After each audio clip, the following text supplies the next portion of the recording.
Welcome to all on our platform of Anisha academy. आज हम class 12th की political science की फर्स्ट बुक समकालीन विश्व में राजनीति का चैप्टर 4 सत्ता के वैकल्पिक केंद्र का पार्ट सेकंड शुरू करने जा रहे हैं। शुरू करते हैं इसे आज के टॉपिक से, आसन की उपयोगिता या प्रासंगिकता।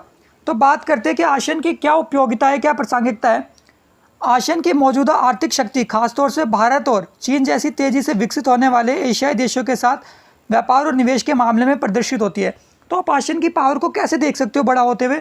आप उसे देख सकते हो इंडिया और चाइना के साथ अपने अच्छे संबंध बनाते हुए। अगर कोई भी क्षेत्रीय संगठन किसी ऐसे देशों के साथ अच्छे संबंध बना रहा है जो निरंतर तौर पे बढ़ते जा रहे हैं, तो ऑब्वियसली वो संगठन बहुत अच्छा संगठन माना जाता है। जैसे कि आसन, आपको पता है भारत और चाइना काफ़ी तेज़ी से उभरती हुई शक्तियाँ हैं और आसन के इनसे अच्छे संबंध है। इसका मतलब क्या है कि आसन एक बहुत अच्छे वे में कार्य कर रहा है।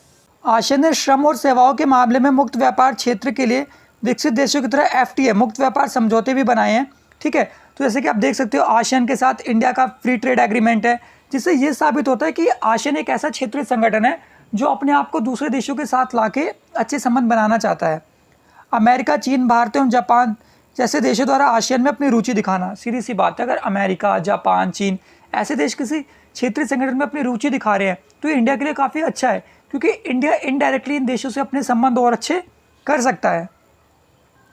भारत की पूर्व की नीति का समर्थन करना आसियान द्वारा, जैसे कि आपने सुना होगा भारत की दो नीतियाँ, एक पूर्व की ओर चलो और एक पश्चिम की ओर चलो।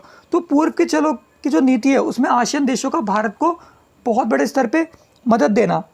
भारत ने आसियान के 2 सदस्य देश सिंगापुर और थाईलैंड के साथ मुक्त व्यापार समझौता साइन किया। देखो कितनी अच्छी बात है कि थाईलैंड और सिंगापुर जैसे देशों के साथ इंडिया के मुक्त व्यापार समझौते साइन हो रखे हैं। भारत द्वारा आसियान के साथ 25 वर्ष पूरे कर लेना 2018 में वार्ता के।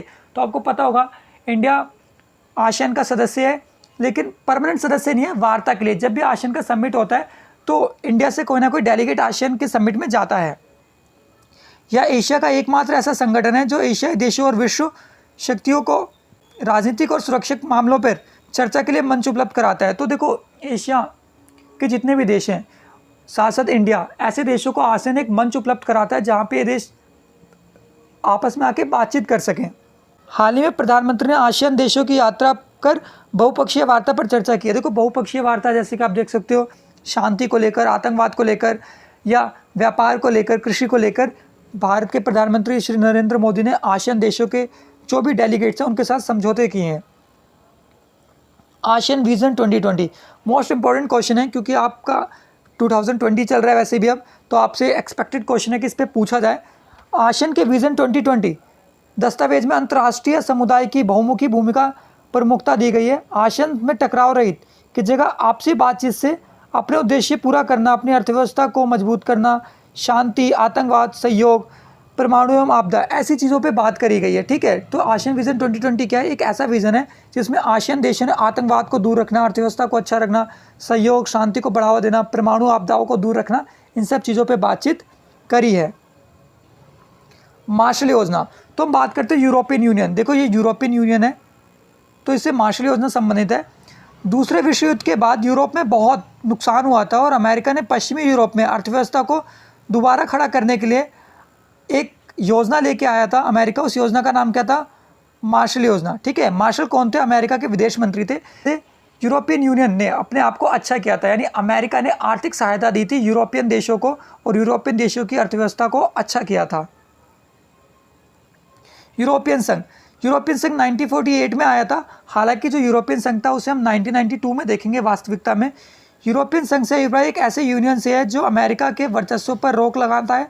यूरोपियन यूनियन 1992 में इसकी स्थापना होती है मॉस्ट्रिच संधि से, और मॉस्ट्रिच संधि के साथ साथ आप एक और संधि सुनोगे जिसका नाम है लिस्बन। ठीक है, लिस्बन ट्रीटी। तो ये भी किससे संबंधित है? यूरोपियन संघ से संबंधित है।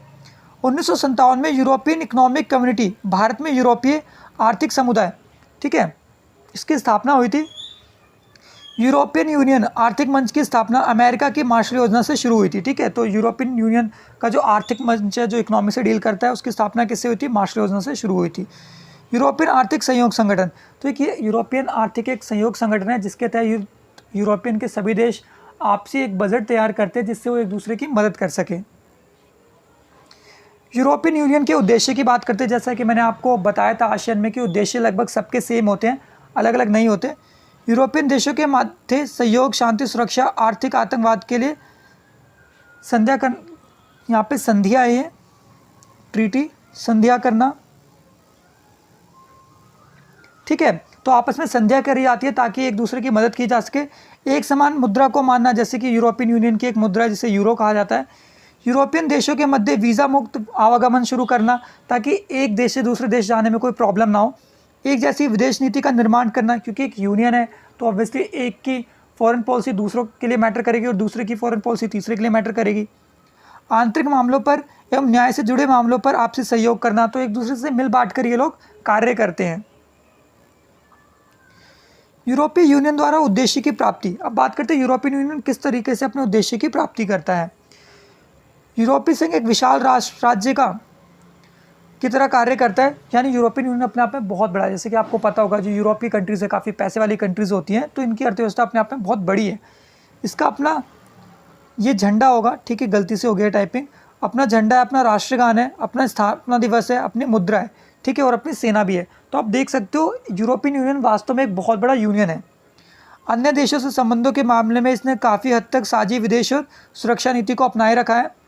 यूरोपियन यूनियन के झंडे पर 12 सोने के सितारे हैं जो यूरोपियन यूनियन के लोगों के मध्य समग्र एकता और मेल मिलाप का प्रतीक है। तो जो 12 सितारे हैं, जो गोल्ड के सितारे बने हुए हैं, वो इन देशों के लिए एकता का प्रतीक है। यूरोपियन संघ की विशेषताएं देख लेते हैं। यूरोपियन संघ की विशेषताएं क्या है? आर्थिक, राजनीतिक, सैनिक प्रभाव ज़बरदस्त है। तो आप देख सकते हो कि ये लोग इकोनॉमिकली, पॉलिटिकली हर चीज़ में बहुत अच्छे हैं। ब्रिटेन और फ्रांस जो परमानेंट मेंबर है यूएन के, साथ ही साथ इनके पास 550 परमाणु हथियार है, जो अपने आप में एक बहुत बड़ी बात है। 2005 में यूरोपियन संघ के देश दुनिया की सबसे बड़ी अर्थव्यवस्था थी। तो जो यूरोपियन संघ है वो दुनिया की सबसे बड़ी अर्थव्यवस्था थी 2005 में, और उसका जीडीपी था 12,000 अरब डॉलर से भी ज़्यादा। यूरो अमेरिकी डॉलर से टक्कर देता है, जिससे ये साफ पता चलता है अगर कोई करेंसी अमेरिका को टक्कर दे रही है तो वो करेंसी अपने आप में कितनी ज़्यादा पावरफुल होगी। विश्व व्यापार में इसकी अमेरिका से 2 गुना ज़्यादा साझेदारी है। तो जो वर्ल्ड ट्रेड होता है उसमें अमेरिका से ज़्यादा साझेदारी है यूरोपियन यूनियन की। यूरोपियन यूनियन के 2 सदस्य यूएन के सुरक्षा परिषद के स्थायी सदस्य हैं, फ्रांस और ब्रिटेन। परमाणु संपन्न राष्ट्र भी हैं, ठीक है। तो ये ऑलरेडी मैंने आपको बता दिया। ये चीज़ें याद करने वाली है क्योंकि मैप में आपसे पूछ लिया जाएगा कि सुरक्षा परिषद के किन्हीं 2 स्थायी सदस्यों के नाम लिखो जो यूरोपियन यूनियन के सदस्य हैं, ठीक है। तो कॉन्सेप्चुअली चीज़ों को समझोगे ईजिली याद हो जाएगा। यूरोपियन यूनियन के पास 550 परमाणु हथियार हैं, ठीक है। तो हम देख सकते हैं यूरोपियन यूनियन के पास जो परमाणु हथियार है वो अपने आप में एक बहुत बड़ा नंबर है। अंतरिक्ष विज्ञान और प्रतियोगिता के मामले में दूसरे स्थान पर था, ठीक है। तो हम इससे देख सकते हैं कि किस तरह से एक अच्छी अर्थव्यवस्था के रूप में यूरोपियन यूनियन है। 2003 में अपना संविधान बनाने की कोशिश की मगर सफलता नहीं मिली। तो यूरोपियन यूनियन का एक झंडा है, एक मुद्रा है, एक राष्ट्रगान है, बट संविधान ये आप लोग अपना नहीं बना सके, ठीक है। तो जो बचे हुए टॉपिक है उसे हम नेक्स्ट पार्ट में कवर करेंगे। Keep loving, keep supporting team Nisho academy. Kindly like, share and subscribe your own YouTube channel and hit the bell icon for more upcoming updates. And you can also follow us on Instagram. Thanking you for watching our video.